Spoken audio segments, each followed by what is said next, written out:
अस्सलाम वालेकुम नाज़रीन, महरान टीवी न्यूज़ में वाक़े बलिकार माहिया फराशाद सब खां पहिरियां हिकु नज़र हेडलाइन ते।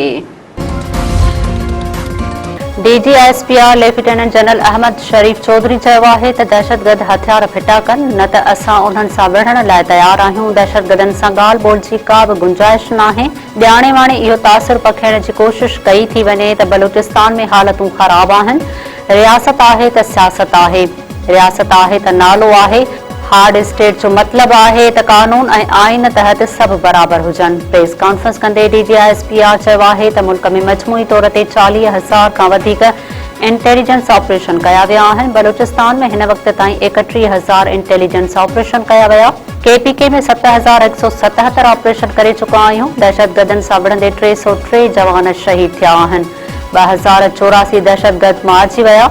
रोज़ाने 10 दहशतगर्द मारिया वञनि था। बम धमाकनि में अक्सर अफगान शहरी मुलविस आहिनि। वज़ीर आला बलूचिस्तान सरफराज बुगटी चयो आहे त दुश्मन अंसर बलूचिस्तान खे गैर मुस्तहकम करण जी कोशिश पिया कनि। जेके मुल्क खे विरहाइण चाहिनि था उहे अहमक आहिनि। हिन वक़्तु सूबे में अमन अमान जी सूरत हाल थोरी ख़राब थी रही आहे। मुल्क में अजीब साज़िश थी रही आहे। सियासी पार्टियुनि खे चवां थो सियासत खे दहशतगर्दीअ सां न ॻंढियो। रियासत खे सियासत जी न पर रियासत खे रियासत जी ज़रूरत आहे। कोयटा में तक़रीब खे ख़िताब कंदे वज़ीर आला बलूचिस्तान वधीक चयो आहे त बलोच क़ौम खे बेनतीजा जंग तरफ़ धिकियो वियो। बलूचिस्तान जा माण्हू पंहिंजी रियासत सां गॾु बीठल आहिनि। जेकॾहिं अव्हां हक़ जी राह ते अचणु चाहियो था त असांजा रस्ता खुलियल आहिनि।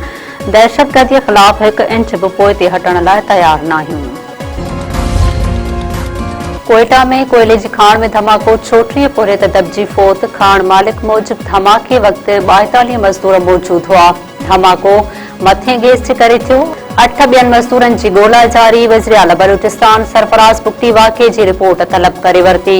सरफराज बुगटी चयो आहे त ग़फ़लत या कोताही कंदड़नि ख़िलाफ़ कार्रवाई थींदी।